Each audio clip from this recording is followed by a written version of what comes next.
Bonjour tout le monde. Alors j'enchaîne les vidéos, du coup vous me verrez plusieurs fois avec ce pull là, c'est normal, j'ai tout fini le même jour.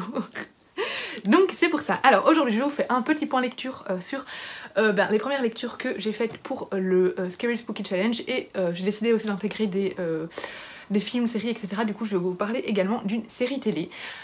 Du coup on va parler aujourd'hui du tome 3 de Anagaritas, du tome 1 de À l'ombre du manoir et de la Scary... ah putain je vais y arriver, de la série Squid Game. Du coup je vais commencer avec À l'ombre du manoir de Lizzie Felton, qui est donc un roman qui vient de sortir. C'est le deuxième roman de Lizzie. Lizzie qui est une fille que j'adore, que je suis sur Instagram, et voilà on discute régulièrement, et c'est une fille que j'apprécie énormément. Du coup j'avais vraiment hâte d'acheter son roman. Il était en avant-première aux Aliénales, du coup forcément je suis allée l'acheter, elle me l'a dédicacé et je l'ai commencé directement dans la file pour faire dédicacer mes livres de Aurélie Wallenstein, et voilà je l'ai terminé cette semaine. Regardez, j'ai eu en plus une super carte marque-page. Voilà, du coup cette histoire, en fait il s'agit d'une famille qui va qui va emménager dans un vieux manoir en ruine. Enfin voilà, il doit être complètement rénové. C'est un manoir qui hante les pensées depuis des années de la maman, depuis 18 ans. Et puis finalement il a été mis en vente, et du coup le mari a décidé de l'offrir à... Voilà, super cadeau. De l'offrir à... Ce sont des gens aisés, hein, vous comprendrez. à sa femme. Et du coup ils vont emménager là-dedans, sauf qu'en fait ils vont se rendre compte petit à petit que le manoir regorge de secrets relativement sombres, qui vont petit à petit s'immiscer dans la vie de ces personnages, s'immiscer dans leur tête, et c'est assez angoissant, assez lugubre, assez sombre. C'est vraiment, voilà, il y a des très lourds secrets, des fantômes qui vont revenir, et chaque personnage va être impacté de manière différente, chaque membre de la famille va être impacté de manière différente. On a quelques retours dans le passé, et en fait le passé et le présent semblent se mélanger, et on ne sait pas trop au final qu'est-ce qui hante cette famille. Est-ce que c'est les fantômes du passé? Est-ce que c'est le manoir? Parce que le manoir semble avoir une présence aussi assez imposante, on ne sait pas trop. Ça m'a fait un petit peu penser à The Haunting of Hill House, dans le sens où vraiment, pour ceux qui ont vu cette série, il y a vraiment la maison qui a une présence assez malsaine, assez pesante, assez angoissante, et ici on retrouve un petit peu ça aussi. On retrouve ça aussi avec une pièce mystérieuse qu'on ne sait pas ouvrir comme dans The Haunting of Hill House. Voilà, mais la ressemblance s'arrête là. Vraiment, c'est une histoire très différente. Il y a un petit côté aussi Shining qui n'est pas voulu parce que l'autrice n'a jamais lu/vu Shining, mais avec le papa qui devient un peu fou en fait, qui devient très colérique, etc. La maison pèse fort sur lui, un peu comme l'hôtel pèse sur le personnage principal de Shining, dont j'ai oublié le nom. C'est vraiment un livre que j'ai apprécié, qui est une lecture parfaite pour la saison. Pour ceux qui angoissent vite, qui ont peur de lire des romans horrifiques, vous pouvez y aller. Franchement c'est pas le roman qui vous empêchera de dormir. Il y a une ambiance très pesante, une ambiance très sombre, mystérieuse, pleine de secrets. On a des fantômes, mais c'est pas... L'autrice cherche pas vraiment à nous faire peur à tout prix. C'est vraiment plus... elle a plus installé cette aura de mystère, et on a plus envie de découvrir les secrets de ce manoir et le secret de ces personnages du passé. J'avais un petit peu peur au début parce que je trouvais qu'on était vite précipité dans l'action. Vraiment, on est directement... ils emménagent dans le manoir et puis directement il se passe des choses, et du coup j'avais peur un peu de me retrouver comme dans ces films d'horreur où on est vraiment du début à la fin dans l'horreur. Mais heureusement finalement j'ai été agréablement surprise, parce que plus ça avance et plus en fait ça ralentit, comme si petit à petit il y avait vraiment cette lenteur qui s'installait, avec cette aura, cette brume vraiment mystérieuse qui s'instaure dans le manoir. Vraiment plus on avance dans les pages et plus on découvre des choses, mais en même temps plus on a de questions, plus on a envie d'en apprendre plus sur cette histoire. C'était haletant, c'était écrit avec beaucoup de poésie, j'ai beaucoup apprécié la plume de Lizzie Felton.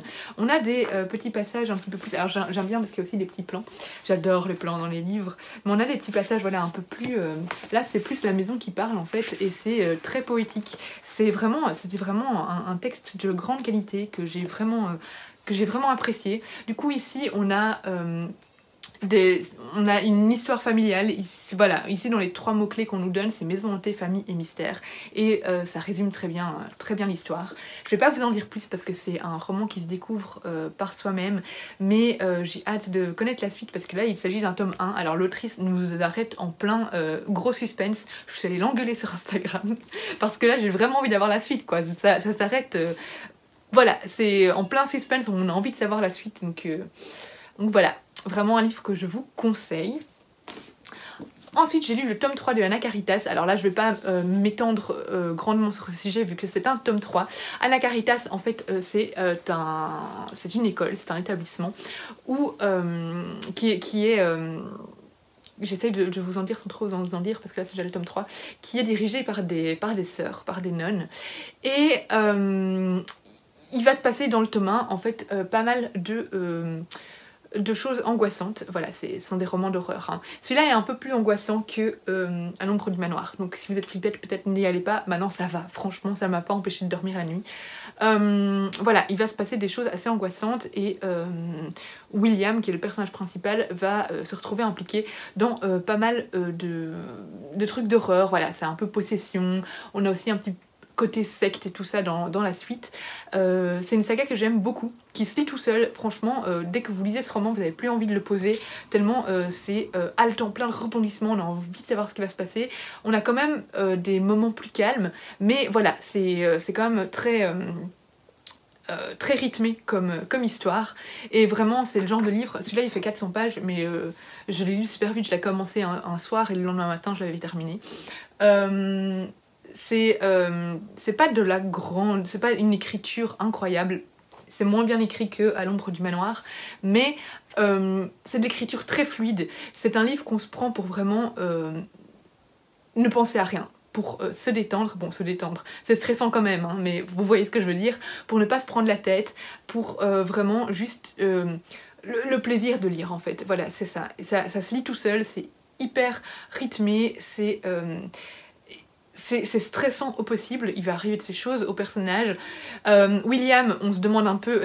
William, c'est typiquement le personnage des films d'horreur qui va aller là où il y a un bruit, alors que personne n'y va. Vous entendez du bruit au grenier la nuit, vous n'allez pas au grenier, on est d'accord. Eh bien William, c'est typiquement le personnage qui lui se jette dans le danger, à croire qu'il aime le danger, je ne sais pas. Mais du coup, il enchaîne connerie sur connerie.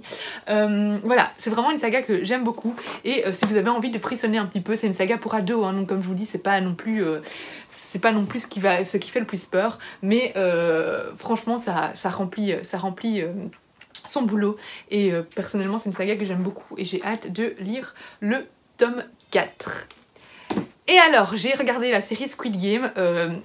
Munissez-vous de calmant avant de commencer cette série parce que, oh mon dieu, mais j'étais dans un état à chaque épisode. Cette série me mettait dans un stress mais pas possible, quoi. C'était vraiment... J'étais angoissée, il y avait des moments où je regardais pas, j'étais comme ça vraiment en mode oh qu'est-ce qui va arriver encore. C'est violent, c'est gore, c'est dégueulasse, c'est sanglant, il y a des scènes très difficiles, ne vous attachez à personne, je vous lirai pas mais moi j'ai des personnages préférés, voilà. J'étais au bord des larmes à plusieurs reprises, mais je vous dirai pas qui parce que voilà. En gros, Squid Game c'est quoi? C'est le jeu du calamar. C'est une série coréenne de Corée du Sud. Bon, du coup je l'ai pas regardé en VO, mais on est en Corée du Sud et en fait on va suivre plusieurs personnages, enfin, on va suivre surtout un personnage, mais il y aura plein de personnages qui vont être dans le même cas que lui, qui sont surendettés, la vie ne leur a fait aucun cadeau, ils s'en sortent pas, ils croulent sous les dettes, ils arrivent pas à gagner de l'argent, ou alors, enfin voilà, ils sont vraiment dans le pétrin, et ils sont désespérés, vraiment ils sont désespérés, et du coup on va leur proposer de participer à un jeu où ils en sortiront millionnaires, voire milliardaires s'ils l'emportent, et ils vont accepter. Sauf que ce jeu en fait va être très différent de ce qu'ils pensaient.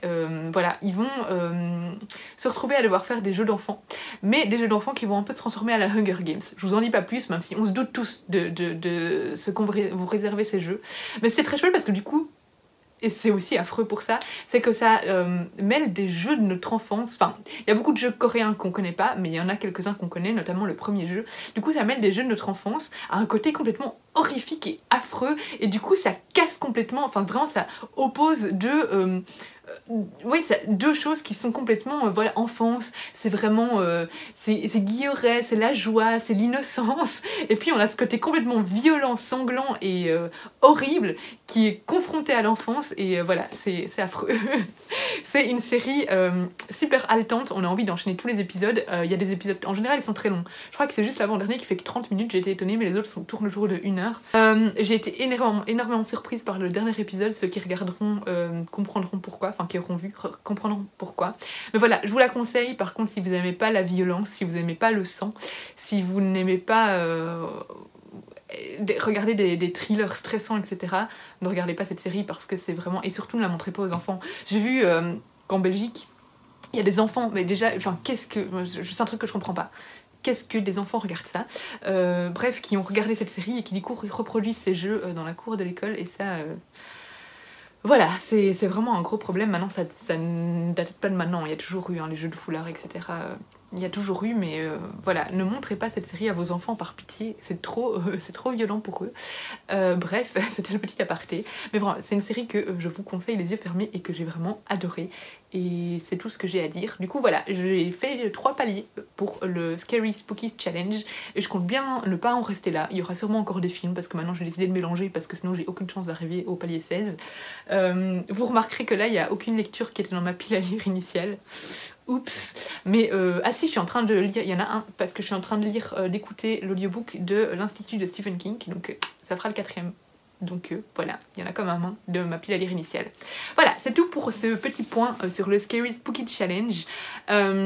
J'espère que cette vidéo vous aura plu. N'hésitez pas à me dire si vous avez regardé la série télé ou si vous avez lu un de ces romans ou si un de ces romans vous fait envie. On se retrouve en commentaire. Comme d'habitude, n'hésitez pas à partager, à liker ou à commenter ou à tout faire. Et on se retrouve bientôt dans une nouvelle vidéo. Bisous!